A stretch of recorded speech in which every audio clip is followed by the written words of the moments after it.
오늘 제가 여러분께 쏟아낼 이야기는 단순한 러닝 팁 따위가 아닙니다. 2021년부터 2025년까지 전 세계 스포츠 의학계와 생리학계를 뒤흔든 최신 논문들을 모조리 갈아 넣은 생애 주기별 정밀 러닝 프로토콜입니다. 이것은 당신의 뼈와 근육 그리고 심장을 리모델링하는 설계도이자 앞으로 당신이 병원에 갔다 바칠 수억 원의 의료비를 내 통장으로 다시 입금시키는 가장 강력한 금융 솔루션입니다. 안녕하십니까? 데이터로 팩트를 꽂고 논리로 멘탈을 개조하는 러닝 큐레이터, 당신의 심장을 가장 과학적으로 뛰게 할 러닝 모티베이터, 그리고 무엇보다 당신의 피 같은 돈을 지키고 미래의 병원비를 완벽하게 방어해줄 가장 독한 자가복지 전문가 와이러너입니다. 오늘 방송은 평소보다 깁니다. 왜냐고요? 대충 요약해서 알려드렸더니 다들 한 귀로 듣고 한 귀로 흘리시더군요. 그래서 오늘은 아주 작정을 하고 왔습니다. 당신의 나이가 10대든 20대든 50대든 아니면 80대든 상관없습니다. 오늘 이 방송을 끝까지 듣고 나면 당신은 신발끈을 묶지 않고는 베길 수 없을 겁니다. 왜냐하면 뛰지 않는다는 것이 내 몸에 얼마나 끔찍한 짓을 하는 것인지, 그리고 내 통장에 얼마나 큰 구멍을 뚫는 것인지 뼛속 깊이 깨닫게 될 테니까요. 자, 준비되셨습니까? 지금부터 당신의 인생을 바꿀 일만. 자, 분량의 러닝 대서사시를 시작합니다. 먼저 10대 자녀를 둔 학부모님들, 그리고 지금 이 방송을 듣고 있는 청소년 여러분, 제발 귀 좀 열고 들으십시오. 여러분 지금 키 크라고 우유 먹이고 비싼 영양제 먹이고 성장 클리닉 가서 수백만 원씩 쓰시죠. 그러면서 정작 애들 운동은 안 시키고 학원 뺑뺑이만 돌립니다. 죄송하지만 그거 다 돈 낭비입니다. 밑 빠진 독에 물 붓기입니다. 청소년기는 인생에서 유일하게 뼈 통장을 채울 수 있는 기회의 창입니다. 의학적으로 피크본 매스, 즉 최대 골량이 형성되는 시기라는 뜻입니다. 이때 만들어 놓은 뼈의 밀도가 80세, 90세까지 갑니다. 그런데 이 귀중한 시기에 책상 앞에만 앉혀놓으면 그 아이의 뼈는 평생 부실공사 상태로 남게 됩니다. 나중에 늙어서 골다공증 걸리고 툭하면 뼈 부러져서 병원 신세 지게 만들고 싶습니까? 그 병원비 여러분이 물려줄 겁니까? 아니잖아요. 그렇다면 뛰게 해야 합니다. 여기서 중요한 포인트가 있습니다. 그냥 아무 운동이나 하면 되는 게 아닙니다. 수영이나 자전거요. 심폐지구력에는 좋죠. 하지만 뼈 건강에는 죄송하지만 빵점입니다. 최신 연구 결과들이 입을 모아 말합니다. 뼈는 기계적 변환, 즉 메카노트랜스 덕션이라는 과정을 통해 강해진다고요? 이게 무슨 소리냐? 땅을 박차고 달리고 점프할 때 쿵 하고 전해지는 지면 반발력이 뼈세포를 물리적으로 타격해야 비로소 뼈를 만드는 조골세포가 잠에서 깨어나 일을 시작한다는 겁니다. 2025년에 발표된 따끈따끈한 연구 결과를 말씀드리겠습니다. 체중 부하가 동반된 고강도, 신체 활동만이 대퇴골경과 요추의 골밀도를 유의미하게 증가시켰습니다. 걷는 걸로는 부족합니다. 숨이 턱 끝까지 차고 땀이 비오듯이 쏟아지는 고강도 러닝이나 농구, 축구 같은 점프 운동을 하루에 최소 60분 이상은 해야 합니다. 이게 아이들에게 물려줄 수 있는 최고의 유산입니다. 10억짜리 아파트 물려주는 것보다 튼튼한 뼈대를 물려주는 게 훨씬 남는 장사입니다. 단 주의할 점이 하나 있습니다. 우리 아이 운동선수 시킬 거? 아니면은 제발 한 종목만 죽어라. 파기하지 마십시오. 성장판은 아직 열려 있습니다. 연약한 연골 조직입니다. 그런데 마라톤 선수처럼 매일 똑같은 동작으로 수십 킬로미터를 뛰게 하면 성장판이 다칩니다. 피로 골절이 옵니다. 이건 뼈를 만드는 게 아니라 뼈를 갉아먹는 짓입니다. 정답은 스포츠 샘플링입니다. 월요일엔 러닝하고 수요일엔 축구하고 금요일엔 수영하는 식으로 다양한 자극을 주십시오. 그래야 뼈도 튼튼해지고 운동신경도 발달합니다. 자, 이제 20, 30대 청년 여러분 차례입니다. 여러분 솔직히 말해봅시다. 지금 여러분 몸 상태 어떻습니까? 겉보기엔 멀쩡해 보이죠. 하지만 속은 이미 썩어 들어가고 있을 겁니다. 취업 준비하랴? 직장 상사 눈치 보랴? 야근하랴? 스트레스는 그게 달에 있고 그 스트레스를 푼답시고 술 마시고 담배 피우고 밤새 게임하고 넷플릭스 봅니다. 그러면서 말하죠. 아직 젊으니까 괜찮아. 천만에요. 착각하지 마십시오. 20, 30대는 신체적, 정신적 능력이 생애 정점을 찍어야 하는 시기입니다. 이때 엔진을 최대로 키워놓지 않으면 40대 넘어서 바로 폐차장으로 끌려갑니다. 여러분에게 필요한 러닝 전략은 딱 두 가지입니다. 심장의 펌프질 능력을 극한까지 끌어올리는 것, 그리고 썩어가는 멘탈을 구원하는 것입니다. 먼저 심장 이야기부터 합시다. 여러분의 심장은 지금 게으름에 빠져 있습니다. 평소에 심박수를 150 이상으로 올려본 적이 언제입니까? 기억도 안 나시죠? 그래서 조금만 계단을 올라도 숨이 차는 겁니다. 이래서는 경쟁사회에서 살아남을 수 없습니다. 남들보다 더 강한 에너지, 더 높은 집중력을 가지려면 심장이 페라리 엔진처럼 강력해야 합니다. 여기서 등장하는 개념이 바로 HIIT 고강도 인터벌 트레이닝입니다.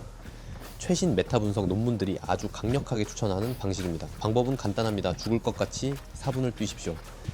최대 심박수의 95%까지 올리십시오. 그리고 3분 동안 천천히 걸으면서 회복하십시오. 이걸 4번 반복하십시오. 딱 28분이면 됩니다. 이 방식이 왜 좋냐고요? 그냥 천천히 오래 뛰는 것보다 최대 산소 섭취량, 즉 VO2 max를 향상시키는 데 있어 압도적으로 효율적이기 때문입니다. 이 과정에서 근육 내 미토콘드리아 생합성 조절 인자인 PGC1알파가 폭발적으로 활성화됩니다. 미토콘드리아가 뭡니까? 우리 몸의 에너지를 만드는 발전소입니다. 발전소를 증설하는 겁니다. 바쁘다고 핑계 대지 마십시오. 하루 28분도 투자 못하면서 무슨 성공을 바랍니까? 그리고 멘탈 관리 이야기 좀 합시다. 요즘 20, 30대 우울증 환자가 급증하고 있습니다. 정신과 예약 잡기가 하늘의 별 따기라고 하더군요. 상담 한 번 받으면 10만 원 약값까지 하면 한 달에 수십만 원이 깨집니다. 그 돈 아깝지 않습니까? 그 돈을 아끼는 가장 확실한 방법이 바로 그린 러닝입니다. 헬스장 트레드밀 말고 공원이나 숲길을 뛰십시오.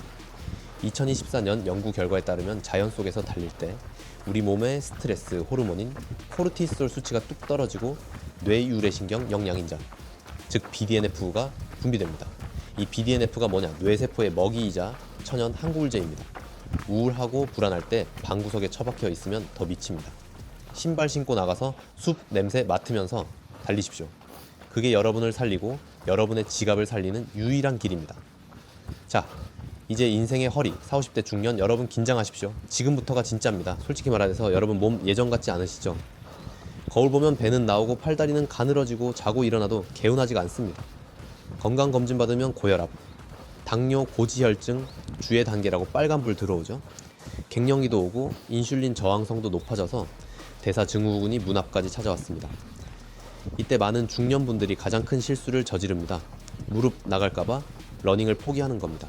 그리고 주구장창 걷기만 합니다. 만보 걷기 좋죠. 안 하는 것보단 낫습니다. 하지만 죄송하게도 걷기만으로는 다가오는 대사 질환의 쓰나미를 막을 수 없습니다. 최신 연구들은 정반대의 이야기를 합니다. 중년이야말로 전략적인 러닝이 가장 필요한 시기입니다. 왜냐고요? 이때 안 뛰면 나중에 당뇨약, 혈압약, 고지혈증약으로 매달 수십만 원씩 고정 지출이 생기기 때문입니다. 10년이면 수천만 원입니다. 중년의 러닝은 단순한 운동이 아니라 노후 자금을 지키는 재테크입니다. 단 전략이 필요합니다. 그냥 무작정 뛰면 안 됩니다. 근력 운동과 러닝을 병행하는 복합 운동, 즉 컨커런트 트레이닝을 해야 합니다. 나이 들면 근육이 빠지는 근감소증이 시작됩니다. 유산소만 죽어라 하면 지방도 빠지지만 소중한 근육까지 같이 빠질 수 있습니다. 그래서 일주일에 3일은 웨이트 트레이닝을 하고 3일은 러닝을 하십시오. 분자생물학적으로 보면 근력 운동은 mTOR 경로를 자극해 근육 단백질을 합성하고 러닝은 AMPK 경로를 자극해 미토콘드리아 기능을 개선하고 지방을 태웁니다. 과거에는 이 두 가지가 서로 방해된다고 생각했습니다. 하지만 최신 연구는 이 두 가지가 시너지를 내어 대사 증후군을 예방하는 데 탁월하다는 것을 입증했습니다. 뱃살은 쏙 빠지고 근육은 탄탄해지는 기적을 맛보고 싶다면 이 황금 비율을 지키십시오. 그리고 많은 분들이 걱정하는 무릎 관절염. 여기 놀라운 팩트가 있습니다. 메타 분석 결과 레크리에이션 러너들의 관절염 발생률은 3.5%로 운동을 아예 안 하는 사람들의 10.2%보다 훨씬 낮았습니다. 이게 무슨 말이냐? 적당한 러닝은 연골을 갉아먹는 게 아니라 오히려 보호한다는 겁니다. 이를 연골 보호 효과, 즉 콘드로프로텍티브 이펙트라고 합니다. 연골은 혈관이 없습니다. 그래서 움직일 때 발생하는 압박과 이완 작용을 통해 관절액 속에 영양분을 공급받습니다. 가만히 있으면 오히려 연골이 굶어 죽고 말라 비틀어집니다. 뛰어야 연골이 숨을 쉽니다. 인공관절 수술비 1,000만 원 아끼고 싶으면 뛰십시오. 단 조건이 있습니다. 과체중이라면 살부터 빼고 뛰십시오. BMI가 높은 상태에서의 러닝은 관절에 독이 됩니다. 수중 러닝이나 실내 자전거로 체중을 줄인 뒤에 뛰어야 무릎을 지킬 수 있습니다. 그리고 10% 룰을 기억하십시오. 주당 주행 거리를 10% 이상 늘리지 마십시오. 욕심부리다 다치면 병원비 더 나갑니다. 중년의 러닝은 기록 단축이 아니라 내 몸의 기능을 유지하고 대사 질환을 방어하는 것이 목표여야 합니다. 자, 이제 인생의 황홍이 60대 이상 노년층 여러분에게 마이크를 넘깁니다. 여러분의 러닝 목표는 20, 30 대와는 완전히 달라야 합니다. 마라톤 풀코스 완주요, 기록 단축이요. 다 부질없습니다. 노년기 러닝의 지상 과제는 딱 하나입니다. 바로 기능적 독립성, 즉 펑셔널 인디펜던스를 유지하는 것입니다. 이게 무슨 뜻인지 아십니까? 죽는 날까지 내 발로 걸어서 화장실 가고 내 손으로 밥 떠먹고 내 정신 온전하게 유지해서 자식들 이름 까먹지 않는 것입니다. 이게 당연한 것 같습니까? 천만에요. 지금 요양병원에 누워 계신 분들도 다들 그렇게 살 줄 알았습니다. 하지만 근육이 빠지는 근감소증, 즉 사코페니아와 근력이 약해지는 다이나페니아가 찾아오면 한순간에 무너집니다. 혼자서 일어설 힘이 없어서 기저귀를 차게 됩니다. 그때 들어가는 간병비가 한 달에 4,500만 원입니다. 1년이면 5천만 원, 10년이면 5억 원입니다. 여러분이 평생 모은 노후 자금 병원비로 다 탕진하고 자식들한테 집만 되다가 가시겠습니까? 그게 싫다면 뛰어야 합니다. 노년의 러닝은 뇌를 지키는 가장 강력한 보험입니다. 나이가 들면 뇌도 늙습니다. 기억력이 깜빡깜빡하고 반응 속도가 느려지죠. 치매의 그림자가 다가옵니다. 그런데 최신 신경과학 연구들은 러닝이 이 과정을 늦추거나 막을 수 있다고 증명합니다. 우리가 달릴 때 심장은 더 많은 피를 뇌로 펌프질합니다. 이때 뇌세포의 먹이인 뇌유래신경 영양인자 BDNF가 분비되면서 신경 가소성이 활성화됩니다. 즉 죽어가던 뇌세포가 살아나고 새로운 신경망이 연결된다는 뜻입니다. 치매 예방약 아직 없습니다. 하지만 러닝은 이미 검증된 예방약입니다. 그런데 여기서 주의할 점이 있습니다. 의욕만 앞세워서 고강도로 뛰다가는 큰일 납니다. 노년기에는 균형 감각이 떨어지기 때문에 낙상 사고의 위험이 큽니다. 엉덩방아 한번 찧어서 고관절이라도 부러지면 그때는 정말 되돌릴 수 없습니다. 침대에 눕는 순간 근육은 빛의 속도로 빠져나갑니다. 그래서 노년기에는 안전이 최우선입니다. 숨이 턱턱 막히는 고강도 러닝보다는 보폭을 좁게 하고 총총걸음으로 뛰는 슬로우 조깅이 정답입니다. 그리고 러닝 외에 한발서기 같은 밸런스 훈련과 하체 근력 운동을 주 2회 이상 반드시 병행해야 합니다. 넘어지지 않는 몸을 만드는 것이 달리는 것보다 더 중요합니다. 자, 이제 마지막으로 이 모든 연령대를 관통하여 러닝을 처음 시작하는 초보자들 그리고 다이어트가 목적인 분들을 위한 필살기를 전수해 드리겠습니다. 러닝화 끈 묶고 호기롭게 나갔다가 3일 만에 무릎 잡고 들어오신 분들 주목하십시오. 여러분이 실패한 이유는 의지가 약해서가 아닙니다. 방법이 틀려 먹었기 때문입니다. 초보자들은 러닝하면 헥헥거리고 심장이 터질 것 같은 고통을 참아야 한다고 생각합니다. 그건 완전히 틀린 생각입니다. 최신 스포츠 과학은 초보자에게 슬로우 조깅을 강력하게 권장합니다. 일본의 다나카 히로아키 교수가 제안한 니코니코 페이스, 즉 싱글벙글 웃으면서 옆 사람과 대화할 수 있는 속도가 정답입니다. 왜 천천히 뛰어야 할까요? 첫째, 지방을 태우기 위해서입니다. 우리 몸은 운동 강도에 따라 연료를 다르게 씁니다. 숨이 헐떡거리는 고강도에서는 탄수화물을 주로 씁니다. 지방은 안 탑니다. 반면에 최대 심박수의 60에서 70%인 저강도 구간, 즉 존2 영역에서는 지방을 주 연료로 산화시킵니다. 이것을 리피드 옥시데이션이라고 합니다. 살을 빼고 싶다면 천천히 오래 뛰어야 합니다. 걷는 속도랑 비슷해도 상관없습니다. 뛰는 동작 자체가 걷기보다 칼로리를 2배나 더 씁니다. 비싼 다이어트. 약 먹지 말고 슬로우 조깅 하십시오. 그게 돈 버는 겁니다. 둘째, 지속 가능성입니다. 힘들면 하기 싫어집니다. 뇌는 고통을 기억해서 다음번에 운동하러 나가는 걸 거부합니다. 하지만 슬로우 조깅은 즐겁습니다. 2024년 연구에 따르면 단 10분의 아주 느린 러닝만으로도 기분 조절을 담당하는 전두엽이 활성화되어 기분이 좋아진다고 합니다. 운동이 노동이 아니라 놀이가 되는 겁니다. 꾸준함이 생명인 다이어트에서 이보다 강력한 무기는 없습니다. 그렇다면 언제까지 천천히 뛰어야 할까요? 기초 체력이 좀 붙었다면 이제 80대 20 법칙을 적용하십시오. 전체 훈련의 80%는 편안한 슬로우 조깅으로 채워 모세혈관을 확장하고 기초, 유산소 능력을 다지십시오. 나머지 20%만 숨이 가쁜 역치 수준으로 뛰어 심폐 기능을 올리십시오. 이것이 엘리트 선수들이 부상 없이 기량을 유지하는 황금 비율입니다. 초보자는 처음에는 100% 저강도로 시작하다가 4주 차쯤부터 질주를 조금씩 섞어주면 됩니다. 자, 이제 4주 완성 루틴을 딱 정해드립니다. 첫 주는 적응기입니다. 1분 천천히 뛰고 2분 걷기를 10호에 반복하십시오.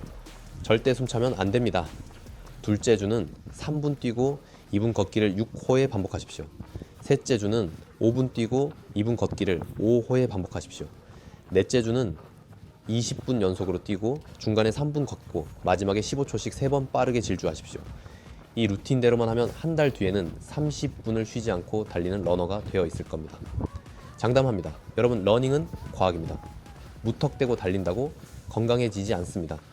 내 몸에 맞는 속도와 강도를 알아야 합니다. 결론을 내리겠습니다. 2025년에 최신 임상 연구들이 말하는 바는 명확합니다. 러닝은 단순한 유산소 운동이 아니라 전신 건강을 조절하는 가장 강력한 생물학적 조절 인자입니다. 청소년기는 뼈 통장을 채우기 위해, 청년기는 심장과 멘탈을 위해, 중년기는 근육 연금을 위해, 노년기는 뇌 가소성을 위해 달려야 합니다. 그리고 초보자는 지방 대사 효율을 위해 천천히 달려야 합니다. 러닝은 돈입니다. 그것도 아주 큰 돈입니다. 당신이 밖에서 뛰는 매 순간 당신은 수백만 원짜리 지방 흡입 시술을 공짜로 받는 것이고 수천만 원짜리 관절 수술을 예방하는 것이며 억대의 간병비를 절약하는 것입니다. 야외 러닝은 당신의 지갑을 지켜주고 미래의 병원비를 방어해주는 가장 강력한 자가복지입니다. 헬스장 회원권 끊을 돈으로 맛있는 거 사드시고 그냥 공원을 뛰십시오. 그게 남는 장사입니다. 당신의 두 다리가 당신의 노후를 책임지는 가장 든든한 연금이자 자산입니다. 오늘 이 긴 방송을 듣고도 뛰지 않는다면 당신은 정말 강심장입니다. 하지만 그 심장 언제까지 버텨줄지 모릅니다. 지금 당장 신발끈 묶으십시오. 나가십시오. 달리십시오. 그것이 당신의 통장을 지키고 당신의 존엄을 지키고 당신의 가족을 지키는 유일한 길입니다. 지금까지 팩트로 뼈를 때리고 과학으로 당신의 러닝을 완성하는 데이터 기반 러닝 큐레이터, 당신의 돈과 건강을 책임지는 독한 러닝 모티베이터 와이러너였습니다. 길 위에서 건강한 모습으로 뵙겠습니다. 감사합니다.